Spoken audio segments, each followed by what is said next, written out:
This is Jarrod Horak, and I'm back with my second video this week. I just did 2 Kentucky Oaks points races in my first video, and now I'm going to do Kentucky Derby points races, a pair of them in this video. If you're interested in my full card analysis from Santa Anita Park, you can head over to the runawayrhorse.com on my sales page, and my Santa Anita full cards will be available all month long, starting October 1st to October 31st.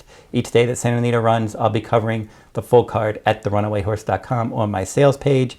And next month, early next month, the Breeders' Cup at Del Mar, the 2-day Breeders' Cup, my annual 2-day Breeders' Cup full cards will be available at the Runaway Horse as well. Now let's jump into the 2 Derby points races this weekend. This one's for Friday, October 1st, and this will be the 8th race from Santa Anita Park, the Grade 1 American Pharoah Stakes for 2-year-olds, a mile and a 16th on the main track. Scheduled post time 7:29 p.m. Eastern Time. Corniche is your 6-5 morning line favorite for trainer Bob Baffert. He drew the inside post. He went wire to wire from the outside post, post 10 in his 5.5 furlong debut. He earned the top speed figure for any 2-year-old male or female this year, winning that day as the 1-2 favorite. They paid more than they paid $1.5 million for this son of Quality Road. And I think he's probably going to try to go right to the front from the inside post under Mike Smith. And if he runs back to that debut number, he's going to wire the field. The 2, Flying Drummer, he's 10-1 morning line for Baffert. He showed good tactical speed in the debut, missing by a head. He stretched out in distance from 6 furlongs to 1 mile in his second start. He battled on the lead, and he was able to hold on to second that day. John Velasquez is going to ride, and he's probably going to be forwardly placed, but number 1, Corniche, his stablemate, is probably quicker in the early going. Number 3, Finneus, he's 12-1 morning line. And this one is a son of Stay Thirsty. This one's a Calbred, and he's hit the board in all 4 career starts. Broke his maiden second time out, and then back-to-back placings, finishing second in the Grade 2 Best Pal, the Grade 1 Del Mar Futurity. He stretches out in distance. His speed figures are okay, but he's going to have to run faster against better horses. Number 4, Oviatt Class. He looked good for trainer Keith DeZarmo last time out, and he improved his speed figure in all 3 career starts. Keith DeZarmo typically runs his horses into shape. This one is certainly one that has been doing that. The career debut, a mile on the turf, he finished 5th in an 8-horse field after breaking slow from the inside post. Much better after that, moving to the main track, 6 furlongs. He rallied to finish 3rd second time out, and then stretched out to 1 mile last time, got pace help, rallied from 8th place, pulled away to win by more than 4 lengths. So we know he can get the distance, and this is one that should continue to improve. And I like the pedigree. Bernardini, the sire, Tisnow, the dam sire, certainly bred for 2 turns, and if he can get enough pace help, maybe he can run these down. The 5, Joker Boy, 15-1 morning line for trainer Brian Coroner, and he won both of his sprint starts. This one's a Calbred. He faced Calbred Company in both of his sprints. And he won last time out going wire to wire in the I'm Smokin', and he rallied from off the pace in the debut. Obviously, he's got ability, but this is a tough spot. The 6, Rockefeller for Bob Baffert. This one's a son of Medaglia d'Oro, Spitestown, the dam sire, and he battled on the pace from the inside post, and he was able to open up a clear lead and then hold on easily to win by more than 2 lengths in the debut. He's probably going to show speed, but all the speed horses are trained by Baffert, so I can't see how they're all going to duel on the lead. Most likely Corniche is going to go for the lead. Maybe Rockefeller is going to try to press outside in this spot, and they did pay $750,000 for that one. Finally, number 7, Pappacap. This one won back-to-back starts, maiden special weight at Gulfstream, Grade 2 Best Pal, and then last time out from the inside post in the Grade 1 Del Mar Futurity, he was a flat 4th that day. He didn't take a ton of money. He took a decent amount of money in his first 2 starts. So from the outside post, maybe a more comfortable outside trip. Stalking the pace is expected, but this is a tough spot, and maybe he's going to get hung out wide, and I don't know how far he wants to really go. I guess we're going to find out in this spot if he wants to go this far. So as for top choices in this race, I think this race certainly goes through Corniche. He's going to be tough to beat just based on that speed figure. It's a number 1, Corniche, probably wires the field. If anyone can beat him, maybe number 4, Oviatt Class from off the pace. And then Bob Baffert's other interesting runner is number 6, Rockefeller. So I'm going to play an exacta box with the 1, Corniche, and the 4, Oviatt Class. I'll put more on Corniche, less on Oviatt Class. And then a trifecta, just a cold trifecta. Corniche, Oviatt Class, Rockefeller. That's 1, 4, 6. So exacta box 1, 4. cold trifecta 1, 4, 6. Now let's jump over and do my second race that I'm going to cover. That race that I just did was for Friday, October 1st, and now I'm going to do the Grade 1 Champagne from Belmont Park for Saturday, October 2nd. And it'll be the 8th race, $500,000 purse for 2-year-olds, 1 mile around one turn on the main track with a scheduled post time, 4:40 p.m. Eastern Time.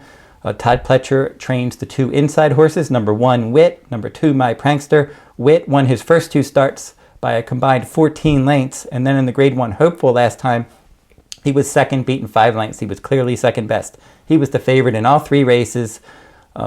He went from 5.5 furlongs to 6 furlongs to 7 furlongs. Maybe he doesn't want to quite go this far. $575,000 Keeneland 2020 September purchase. Obviously, in his first 2 races, excellent efforts. He wasn't disgraced in his last start. But from that inside post, coming out of the chute, running a longer race, coming from off the pace in a race that doesn't appear to have a ton of pace, maybe he'll be in a bit of trouble. I don't like him at 2-1. And the 2, My Prankster, his stablemate, stalked the pace and won by 10 lengths in his career debut, 6.5 furlongs at Saratoga on August 21st. That was an excellent effort, and he's won. $600,000 purchase into Mischief, Flower Alley, good pedigree there. I don't see him having too many problems with this 1-turn mile, and he should be up on the pace. The 3, Jack Christopher, is your 9-5 favorite. It's going to be interesting how they actually bet this race, with My Prankster coming off that 10-length win, and then you have Wit. He was the favorite in all 3 starts. We'll have to see which horse does end up being the favorite. It should be close, but Jack Christopher is your morning line favorite, and he broke his maiden in his debut by more than 8 lengths. That was a nice effort, tracking the pace from second, pulling well clear at Saratoga at 6 furlongs. The runner-up was a next out winner. Actually, he finished second. He was placed first through this qualification, but he still ran a quality race, finishing second to Jack Christopher in his debut, and then he was able to be elevated to the win second time out. And in that race, second time out, he was well clear of the rest. Like the top 2 finished well clear, and he ended up being placed first. But so Jack Christopher beat a decent rival last time, and he earned strong pace ratings and then the best final rating as well. So if he can transfer that 6 furlong race at Saratoga to 1 mile at Belmont, he's probably the winner. Number 4, Kavod, 50-1 morning line for trainer James Chapman. Ran well in both local starts. They tried him on the turf last time. He didn't like it in the With Anticipation. And he was also well beaten in the Sanford before that. So maybe when he faces tougher company, that's been his downfall, because his best 2 races at Belmont, including the Tremont, maybe that form hasn't held up quite as well, and his speed figures haven't really gotten better. Number 5, Gunite for trainer Steve Asmussen. He's already run 5 times, and he's run well all 5 times. So finishing in the top 3 with a couple victories, including an upset victory on a good track in the Hopeful last time out when he got up on the pace and he was able to pull clear. They added blinkers in his last couple starts. He's certainly shown nice early interest in both of those races, and he just kept going last time out. He wouldn't let Wit catch him. So now we're going to see if he's going to be able to get out there again. He should be able to get up on the pace once again, and I don't mind his post position either. 3rd start after a layoff. I could see him doing something here. Commandperformance, number 6 at 10-1 morning line, and this one is also trained by Todd Pletcher. In the career debut from the inside post, not a good start, and he rallied from 7th place to finish 2nd. So he should improve. Union rags, Tappet, excellent pedigree, top and bottom. But this is not an easy spot. But he has the outside post, and I can see him with a better break, maybe stalking outside. They pay $220,000 for him, and we'll have to see how he can do against better company. That's kind of, you have these maiden winners stepping up. We're not sure quite where they fit yet, how far they want to go, if they're going to be Derby horses, sprinters, routers, allowance horses, claiming horses. We don't know on some of those yet, but we're going to find out as they start getting on this Derby trail. So an interesting race here. Gunite should be part of the pace. Wit could take too much money. It might not set up for him. My Prankster, can certainly see him winning. He'll be my second choice. And Jack Christopher is going to be my top choice, number 3 for trainer Chad Brown. Excellent debut. He got the little bit of a better speed figure than My Prankster. I think it's probably between those 2. And I like that he drew just outside of My Prankster. So he can either be on the lead or very close to the lead. And if he runs anywhere near that debut figure, I think Jack Christopher is going to win the Champagne Stakes. So don't forget to like, subscribe, and comment. Make some comments in the comment section. Who do you like in these Derby prep races this weekend as we get closer to the Breeders' Cup, these Breeders' Cup preps, and then obviously Kentucky Derby points are on the line in this race as well.